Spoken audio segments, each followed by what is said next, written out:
muita alegria que nós sempre estamos aqui nessa casa, que nos acolhe com tapete vermelho. É muito bom ser acarinhado dessa maneira, né?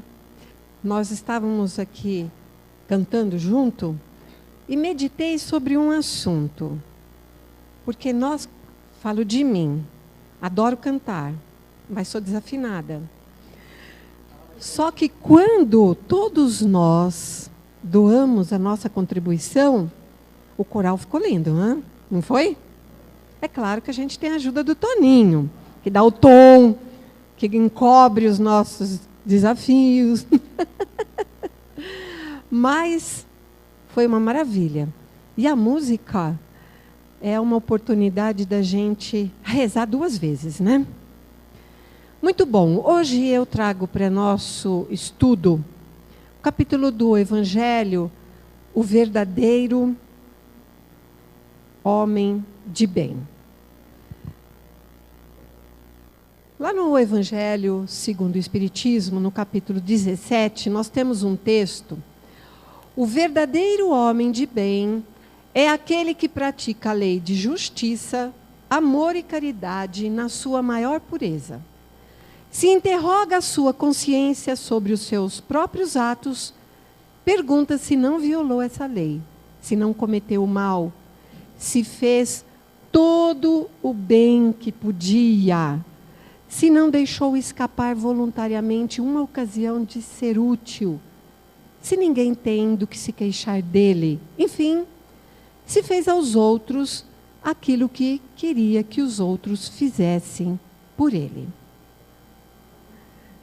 Se eu perguntar, temos homens, mulheres de bem aqui? Sim. Porque o espírita, ele é reconhecido pelo esforço que ele faz de cada dia ser um pouquinho melhor. Mas quando Kardec nos propõe esse desafio, dizendo que o verdadeiro é aquele que pratica a lei de justiça, de amor e de caridade. Às vezes nós praticamos, mas às vezes nós perdemos oportunidades de servir no bem. Naquela hora, ou ficamos com vergonha, ou às vezes estamos atarefados, correndo, ou às vezes não queremos parar, cansados de ouvir tantas lamúrias, porque saber parar e ouvir é uma das maiores caridades dos dias de hoje. Porque nós não temos tempo e ter um olho para o nosso próximo. Porque às vezes, ao lado da nossa mesa do trabalho, tem alguém com um semblante diferente, que está passando um problema sério, e nós nem nos apercebemos. E poderíamos questionar, posso te ajudar? Estou percebendo que você não está bem, está diferente, aconteceu algo. Às vezes essa deixa é suficiente para alguém desabafar, nem que seja um pouquinho. E aí estaremos praticando a lei de caridade. Porque a doutrina espírita enfecha que fora da caridade não há salvação. Então, o verdadeiro homem de bem é uma tarefa para muitas encarnações. Acho que há de eterno, né? Sempre nós poderemos melhorar. Porque em termos de evolução, quando nós chegamos num patamar, nós conseguimos vislumbrar um mundo novo de oportunidade de sermos melhores. Porque quanto mais a nossa mente se expande, mais detalhes, mais filigranas desta bondade se apresenta. De uma maneira que, quando nós olhamos para determinadas criaturas, a gente diz, nossa, como é uma pessoa bondosa. Ficamos até com uma invejinha de ser, até para sermos bons a gente tem inveja. Veja como somos ainda. Mas isso é um estímulo para copiarmos alguém que é bom e sê-lo. É o que nós fazemos quando estudamos Jesus, quando nós estudamos os homens de bem. E sempre que eu falo de um homem de bem, não é esse elenco de pessoas que a gente lembra? Gandhi, Maria, Francisco, a nossa querida Madre Teresa, recentemente, Irmã Dulce, que é um espiritão, não é? O nosso querido Chico, e claro que o maior deles que conhecemos, o espírito que melhor representou a vontade do Pai, seu filho maior, Jesus. Mas as pessoas dizem assim, mas eu não consigo, é muito difícil. Será que eles, nos dias de hoje, conseguiriam? Então eu achei por bem escolher um perto de nós, brasileiro, que mostrou que é possível. Morreu no início desse século, em 2002. Vocês já descobriram? Um mineirinho? Aliás, de Minas. Tem alguém mineiro aqui? De Minas, além do pão de queijo, além do Chico, tem tantos outros excelentes criaturas, né? E outras também. Vejamos como tudo começou. Quando eu li o livro que traz essa história do Chico, me emocionou demais. E toda vez que eu leio e repreparo essa aula, eu me emociono demais. Porque nós vamos voltar no tempo, numa noite, lá em Pedro Leopoldo, que é uma cidade, como nós temos São Caetano, São Bernardo, né? Pedro Leopoldo é assim de Belo Horizonte. Nós temos lá, na noite de 10 de julho de 1927, quase 100 anos. O nosso querido jovem, então, com 17 anos, orava preparando-se para dormir. Em determinado momento, as paredes do quarto refletiram uma luz prateada lilás. Diante de tal claridade, o jovem abriu os olhos para tentar compreender o que acontecia. Pode ser até que o Chico estava vendo com a sua visão espiritual. Mas observe que ele abriu os olhos. Ele continuou a observar. Perto de Chico, apresenta-se uma senhora irradiando uma luz que inundava todo o quarto. Para imaginar. O Chico, naquela época, era católico. E ele estava orando ajoelhado. Aquela senhora iluminada se fixa na imagem de Nossa Senhora de Pilar, de devoção do Chico Xavier. Alguém já ouviu falar da Nossa Senhora do Pilar que não seja espanhol? Não seria mais justo ou mais comum, ele estar diante de uma Nossa Senhora Aparecida, de uma Nossa Senhora de Fátima, Santa Rita? Eu nunca fui católica nessa vida, já nasci espiriteira. E conheço essas santas, de conhecimento de todo brasileiro. Mas me chamou a atenção, por que será que Chico tinha por devoção, lá naquela cidadezinha pequena, estou falando de 1924, não tinha internet, não tinha divulgação que hoje qualquer um pode saber do mundo, não é verdade? Voltando-se, aquela senhora iluminada se dirige a Chico falando em castelhano. Ele entendeu tudo o que ela falava. Perceba que ele mal sabia, não é? Tinha as primeiras letras. O Chico fez até o primário. Quem aqui fez até o primário? Não é? Na minha época a gente ia no primário, né? Hoje ensino fundamental. Ele fez até a 4ª série. E ele compreendia tudo. E ela lhe diz: em nome de nosso Senhor Jesus Cristo, venho solicitar o seu auxílio em favor dos pobres, nossos irmãos. Senhora, quem sois? No momento, você não se lembra de mim, mas eu sou Isabel de Aragão. O Chico, tão simples, jovem, pensou: eu não conheço, nem conheci nenhuma senhora com esse nome. Mas conseguiu ainda perguntar a ela, dizer a ela: sou pobre, nada posso dar a ninguém. Como ajudarei pobres, mais pobres do que eu mesmo? Você será nosso ajudante na repartição de pães com os pobres. Veja que os espíritos, eles são muito objetivos. Mesmo diante de toda aquela titubeada do Chico, das justificativas, o espírito não se abala e continua dizendo: você será nosso ajudante na repartição de pães com os pobres. E o jovem ainda respondeu: senhora, quase rotineiramente não tenho pão para mim mesmo. De que modo repartirei com os outros o que não tenho? Aqui eu quero fazer uma contextualização dessa época.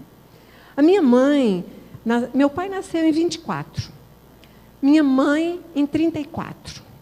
E ela nos contava das dificuldades dos alimentos daquela época. Frango só no Natal, no aniversário. Não é como agora, a gente vai na esquina, que é a comida mais barata. Naquela época, se guardava as galinhas, porque elas davam os ovos no quintal. Que aí sim podia se utilizar também como alimento. E não tinha essa quantidade que a gente ouve aí o povo, né? 30 ovos, R$10. Não passa assim na sua rua? Hoje, nessa cidade, dificilmente se passa fome.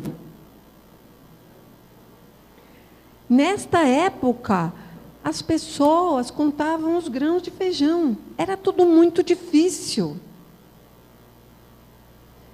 É muito diferente do contexto de hoje. Por isso que o Chico fica pensando: mas eu não tenho pão para mim. Como é que eu vou dividir o pão com os outros?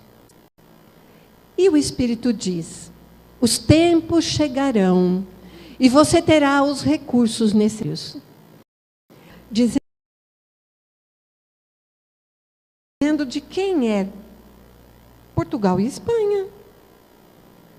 Trabalhará por Jesus sem receber vantagens materiais, pelas páginas que escreverá, e nós providenciaremos para que a espiritualidade superior lhe dê recursos para começar o trabalho. Vamos confiar na bondade de Deus. E desaparece.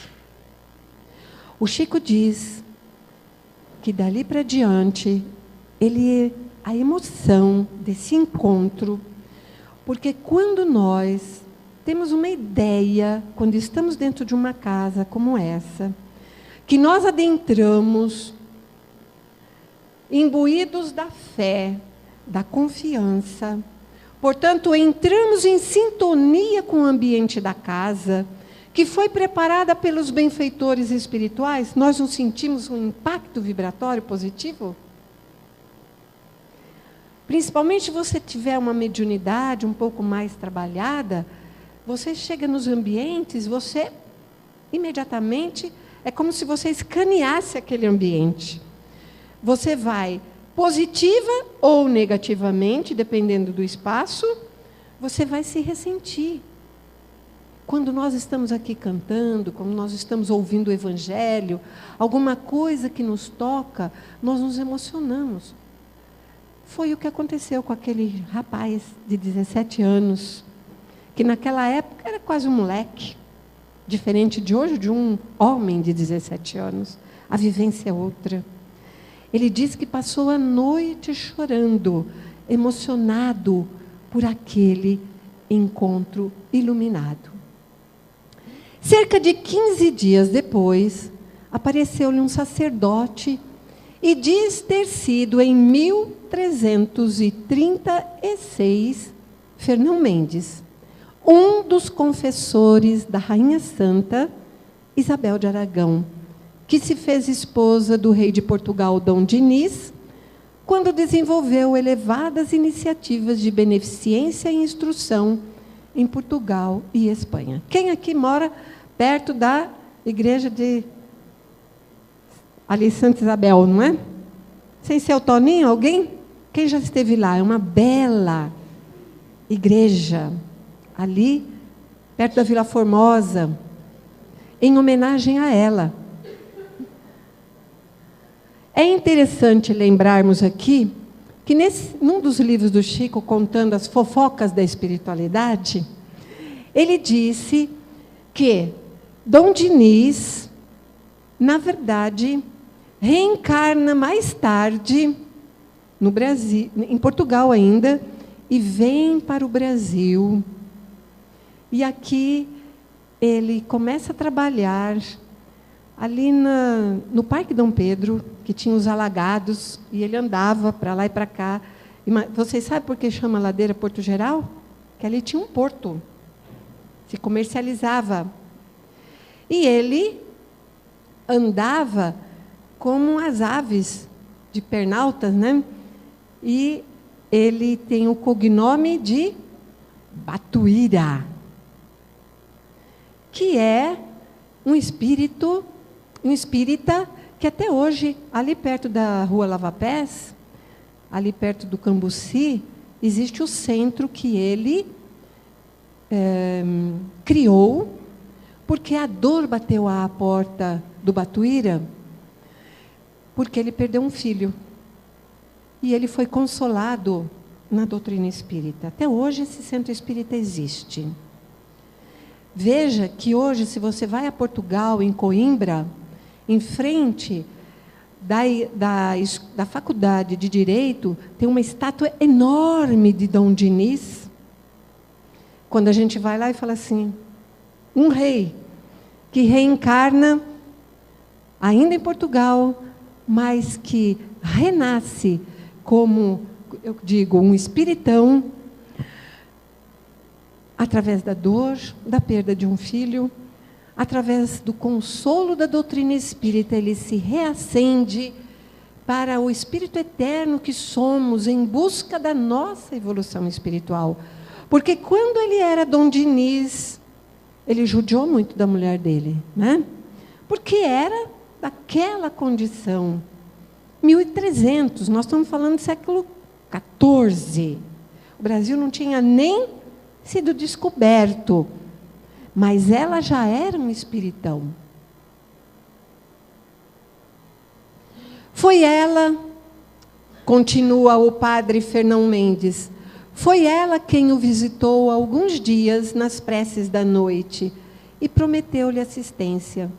Isabel me recomenda dizer que não lhe faltarão recursos para a distribuição de pães aos necessitados. Confiemos em Jesus e trabalhemos na sementeira do bem. No primeiro sábado que se seguiu, foi com sua irmã Luísa até uma ponte, numa região muito pobre, ainda hoje existente e reformada, na cidade de Pedro Leopoldo, Minas, conduzindo um pequeno cesto com 8 pães. Desde então, até deixar-nos, em 30 de junho de 2002, Chico manteve a distribuição semanal de pães a crianças, famílias, idosos, carentes de Pedro Leopoldo e Uberaba, cidades onde desenvolveu seu apostolado. Esse pequeno trecho que eu trouxe para vocês foi adaptado, né, de um livro que o Chico passou, contando mensagens de Inês de Castro, que nós estudamos sobre ela, né, rainha. Todo mundo teve que beijar a mão, né? Inês é morta, mas todo mundo teve que beijar a mão dela. Lembra-se lá de quando a gente estudou no colégio? Quem é esse espírito Isabel de Aragão? ela viveu nessa personalidade em 1271 a 1336. Ela foi considerada a rainha santa. Imagine, casou-se com 12 anos de idade com o rei Dom Dinis de Portugal. Teve 2 filhos. Naquela época se fazia os ajeitos, né? Para que o trono permanecesse entre as famílias que detinham o poder. Ela sempre foi muito piedosa, dedicou-se às obras de caridade, tendo fundado hospital-orfanato, uma casa para abrigar mulheres que sofriam maus tratos. Veja que a Lei Maria da Penha demorou, não é? Para atender-nos, não é, mulheres? Desde lá, século 13, 14, nós já tínhamos que ser abrigadas. E ela tomou esse cuidado.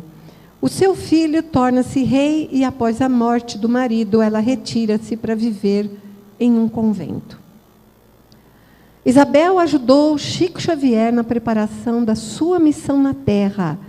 Chico e Isabel, por serem espíritos que amam a humanidade e desprezam os rótulos religiosos, espírito que vivem o mesmo ideal. Não existem bandeiras para os espíritos. Nós não podemos dizer assim, Dr. de Bezerra de Menezes é espírita.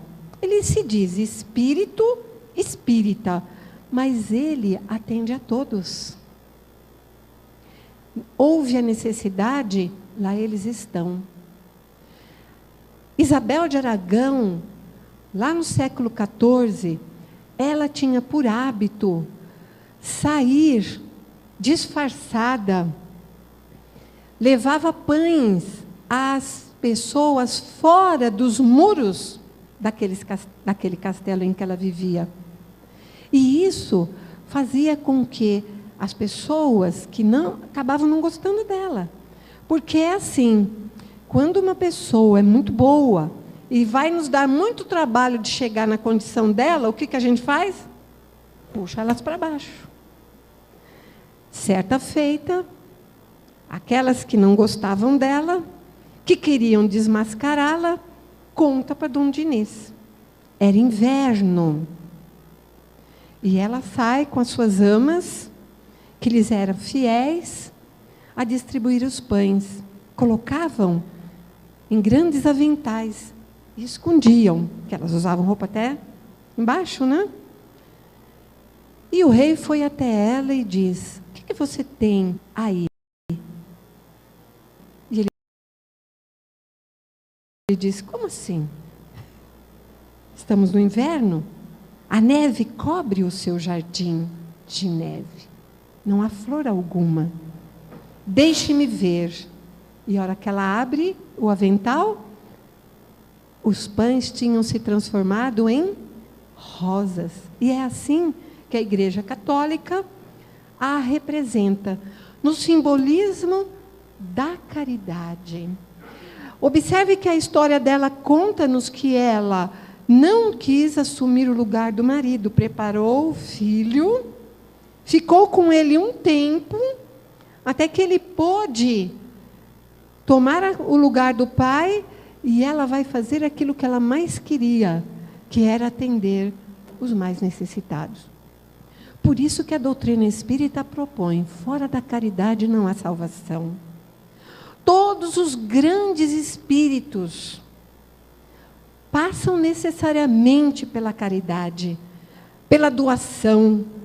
Quando a gente assiste o filme de Madre Teresa de Calcutá, que é belíssimo, ela, quando vai receber o prêmio Nobel, ela observa, toda na simplicidade, uma sala muito rica, muitos tapetes, enfeites dourados, belos quadros, e os garçons traziam bandejas com garrafas, e ela perguntou para um: quanto custa essa água? Aí ele diz: irmã, uma pequena fortuna.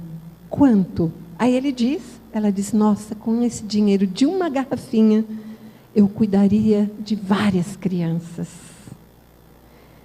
Ela não estava preocupada com o prêmio que vinha receber. Ela estava preocupada com aqueles exageros para uma homenagem.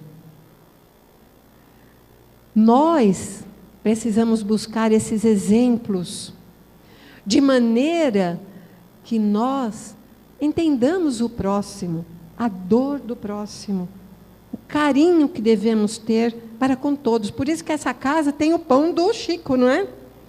Em homenagem ao pão que Chico distribuiu, e foi o seu primeiro trabalho, antes mesmo de ter estado com Emmanuel, o seu mentor espiritual.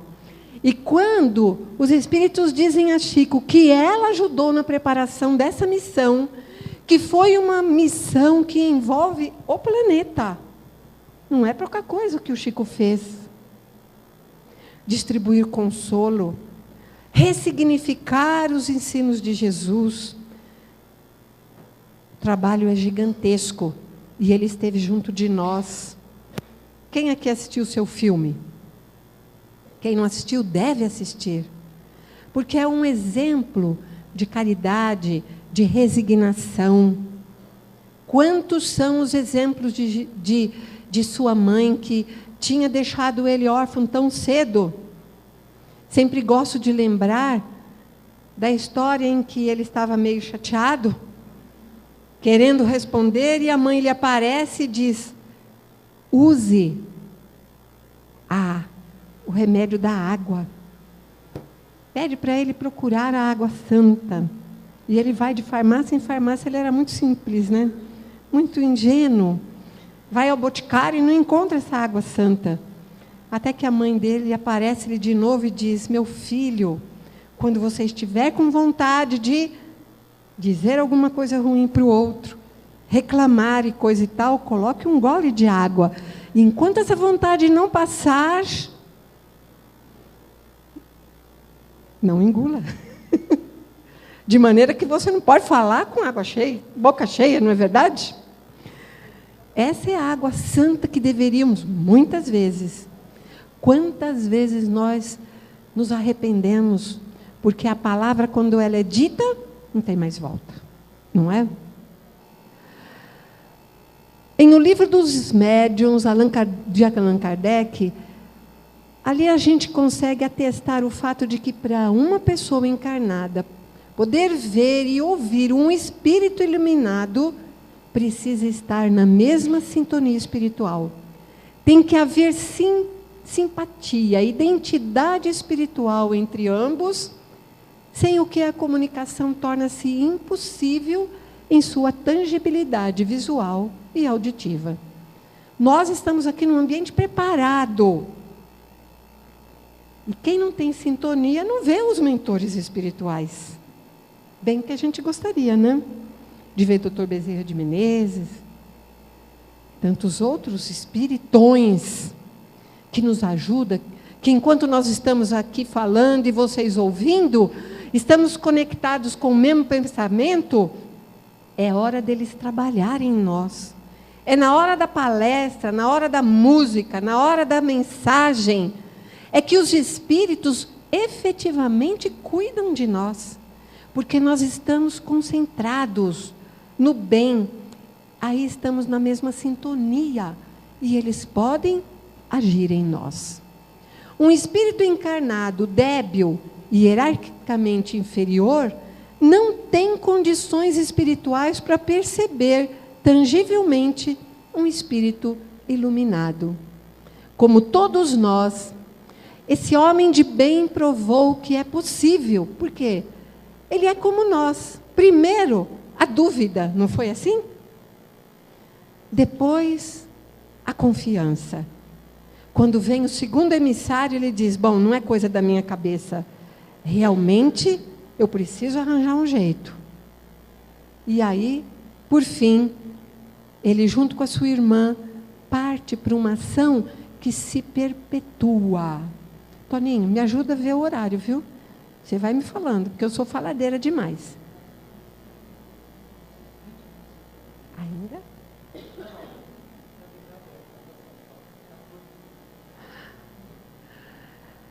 como colocar os ensinamentos de Jesus em prática.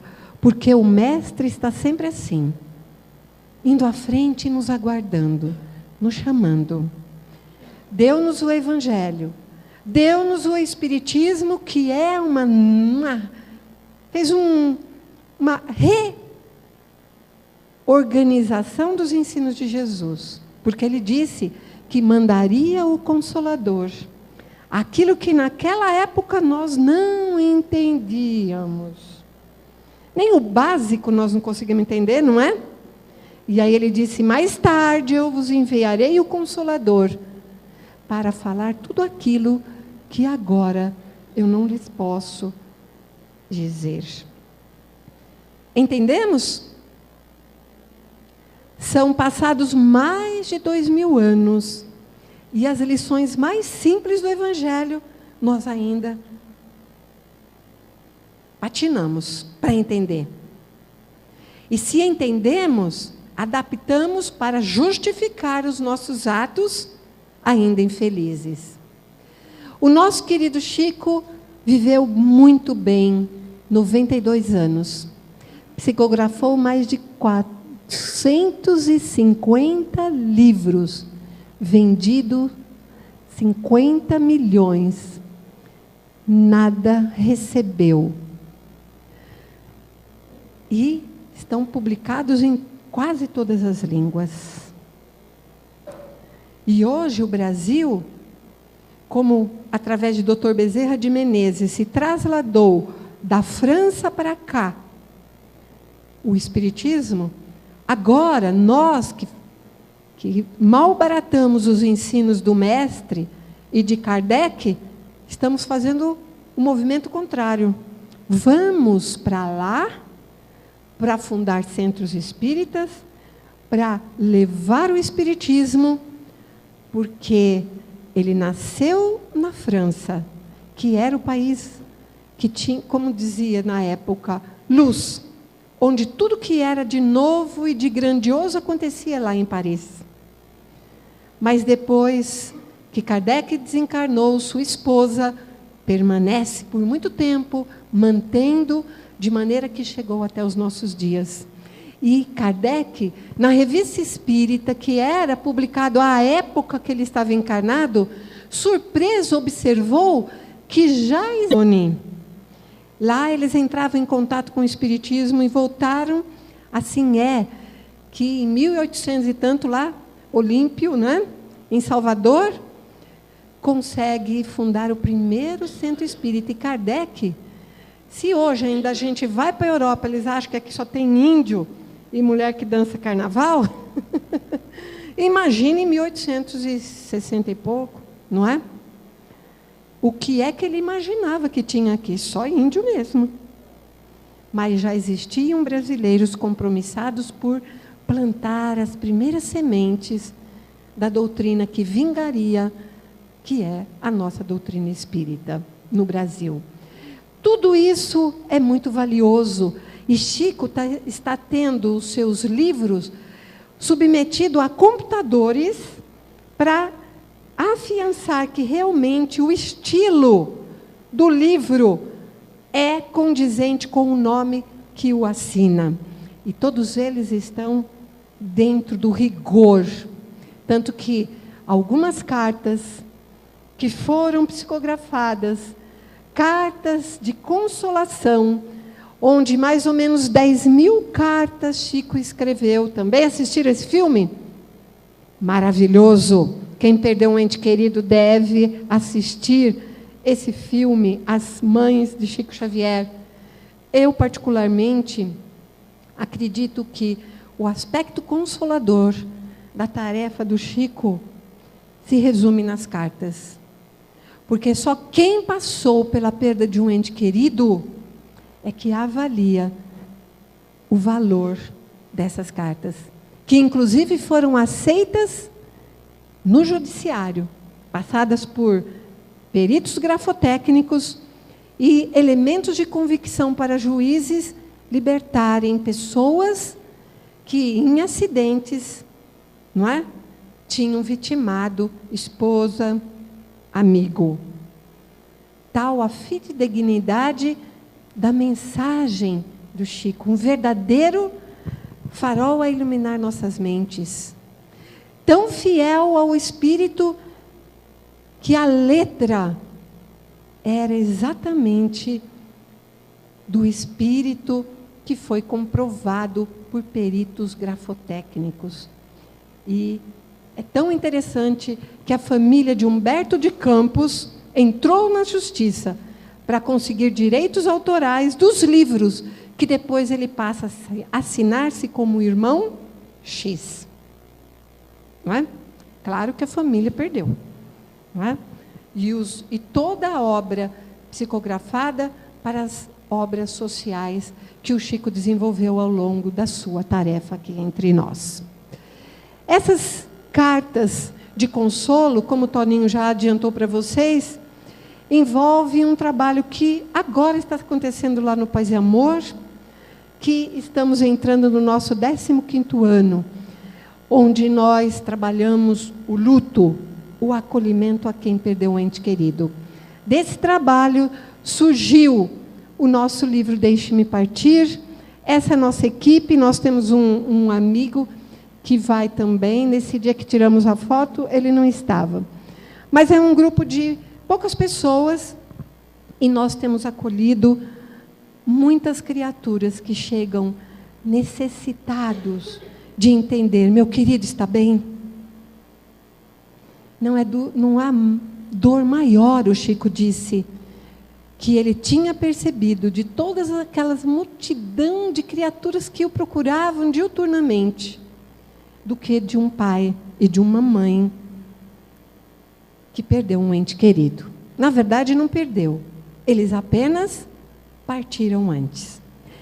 Dessa experiência, nós escrevemos o livro que ajuda a manter a nossa comunidade terapêutica, que é a minha segunda casa, é o meu jardim, que cada dia está mais bonito, com o trabalho nosso, dos internos. Então, toda a renda desse livro e do livro que meu pai escreveu, que a gente ajudou também, Como Vivem os Espíritos, são destinadas à nossa comunidade, que é mantida pela nossa Casa de Paz e Amor. Paz e Amor é composta de 3 casas, a do Tatuapé, uma em Guaianazes e a comunidade terapêutica ali. Se você quiser saber mais sobre tudo isso que nós comentamos hoje, Chico Xavier e Isabel, a Rainha Santa, que o nosso companheiro Eduardo Carvalho Monteiro escreveu de conversas que ele tinha com o Chico, que nós conhecemos o Eduardo. Ele foi um trabalhador da primeira hora, ajudou muito, criou um museu aqui em São Paulo, numa casa que era dele, Museu do Espiritismo, e ele vivia lá no Chico questionando, e nessas conversas ele ouviu diretamente de Chico essa narrativa e tantas outras que a gente pode ouvir. E também o Caio Ramaciotti, da editora GEM, que também recebeu do Chico todas essas mensagens de Inês de Castro, contando toda a sua história, a sua vivência nessa encarnação. Era isso que eu queria trazer para vocês. Espero ter colaborado de alguma maneira e que hoje fique para nós: o fora da caridade não há salvação. Não tenho pão como Chico, mas temos tempo para ouvir. Temos roupas para doar. Temos preces a fazer àqueles que têm poder aquisitivo para se tocar com uma obra social e se dedicar a elas. E na nossa união faremos o nosso mundo melhor. Depende de cada um de nós fazer o seu pouquinho.